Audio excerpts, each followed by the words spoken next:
اور اعتماد کا جو ووٹ لینا پڑے گا تو وہ فارغ ہو جائے گا. تو اس کا مطلب ہے کہ اب سر کے اوپر سیاسی آئینی بحران بھی کھڑا ہو گیا ہے. تو وہ دیکھا جائے گا، گورننس سسٹم بھی، پھر اس کے بعد سیاسی اسٹیبلٹی بھی، اور معاشی اسٹیبلٹی ویسے یہاں پر نہیں ہے. IMF کے ساتھ ضرور ڈیل ہوئی ہے، پاکستان ویسے ادھار پر چل رہا ہے.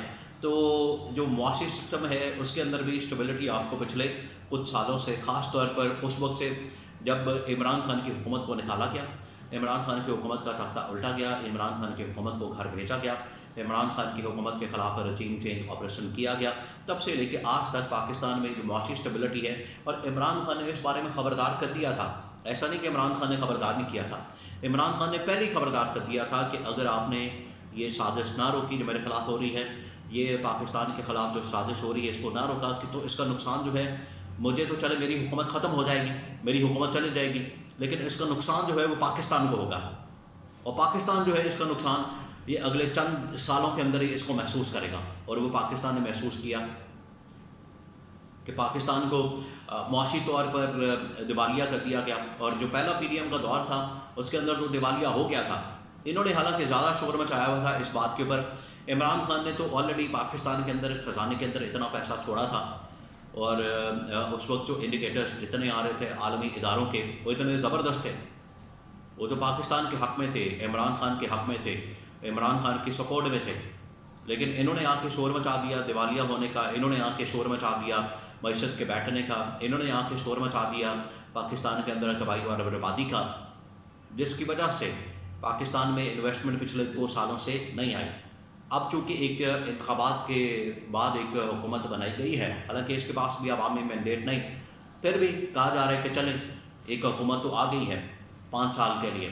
لوگوں نے پہلے یہ تصور کیا، لیکن اب ان کو یہ اس بات کا احساس ہو چکا ہے، اور اس کا ثبوت جو ہے باقاعدہ طور پر مل گیا ہے کہ یہ 5 سال کے لیے نہیں آئی، مشکل سے 5 مہینے نکال سکے گی. کیونکہ اب جو ٹائم شروع ہو گیا، یہ جو کیس ٹیک اپ کیا گیا ہے ریزرو سیٹوں والا، اس کے بعد تو مشکل ہو گیا ہے اس حکومت کا چلنا. اور یہ اب بڑی ڈاواڈول حکومت ہو گئی ہے، اور یہ اب ہل گئی ہے حکومت. اور کسی وقت بھی اس حکومت کی چھٹی ہو سکتی ہے جب ان کے پاس پورا نمبر گیم نہیں ہونا، ان کے پاس پوری تعداد نہیں ہونی. کہاں یہ بیٹھے ہوئے تھے منصوبہ بنا کے آج سے ٹھیک 2-3 دن پہلے، 2-3 دن پہلے تو معاملات ہی اور تھے.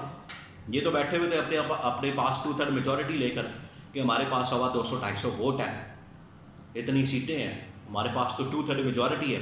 اب ہم جو مرضی کرتے پھریں، ترمیمیں کرتے پھریں، آئین کو تبدیل کرتے پھریں، ایکسٹینشن دیتے پھریں، کچھ بھی کرتے پھریں، ہمیں کوئی روک ٹوک اور پوچھنے والا نہیں. ادھر سے یہ کیس ٹیک اپ کیا جاتا ہے، نوٹس لیا جاتا ہے، اور اس کے بعد جو ہے وہ حکومت بری طرح سے ہل جاتی ہے.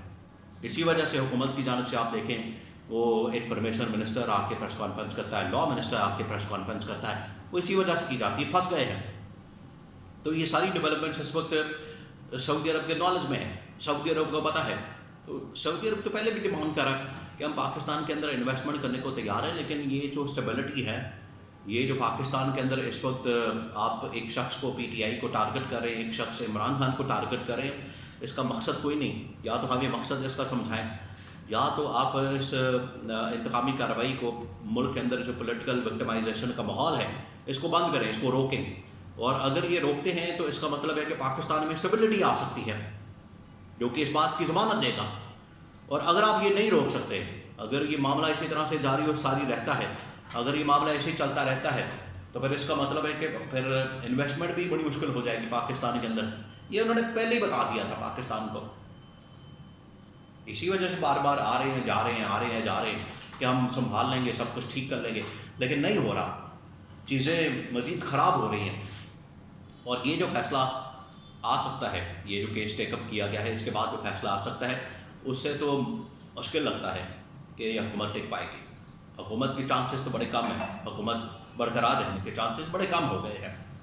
اور جیسے ہی یہ نمبر گیم، ان کا نمبر ختم ہونا ہے، نمبر کم ہونے ہیں، تو لارجسٹ پارٹی جو ہے وہ بن جانی ہے PTI، تقریباً کوئی 115 سیٹوں کے ساتھ، MNAs کے ساتھ. اور جو نون لیگ کی سیٹیں ہیں وہ 108 سے 90 پر آ جانی ہے. تو آپ دیکھیں کتنا بڑا فرق پڑ جانا ہے، کلیئر ایک ڈفرینس آ جانا ہے نمبر گیم کا. اور PTI اس میں لیڈنگ پوزیشن میں چلی جائے گی. جب پی ٹی آئی اس میں لیڈنگ پوزیشن میں چلی جائے گی تو آٹومیٹکلی پھر یہ حکومت کا وجود جو ہے وہ خطرے میں پڑ چکا ہے، اور یہ کسی وقت بھی اعتماد کا ووٹ کا کہہ کر یا عدم اعتماد لا کر اس حکومت کو بڑی آسانی کے ساتھ گھر بھیج سکتے ہیں، جو کہ یہ ملک کے اندر عدم استحکام کی علامت ہے، اور ان حالات میں کوئی انویسٹمنٹ کرنے کو تیار نہیں ہوگا، وہ بڑا مشکل ہو جاتا ہے۔ تو سعودی عرب نے ان تمام چیزوں کو دیکھ کر ہی عمران خان کی رہائی اور اس حوالے سے اسٹیبلشمنٹ کے سامنے جو پیغام ہے وہ رکھا ہے۔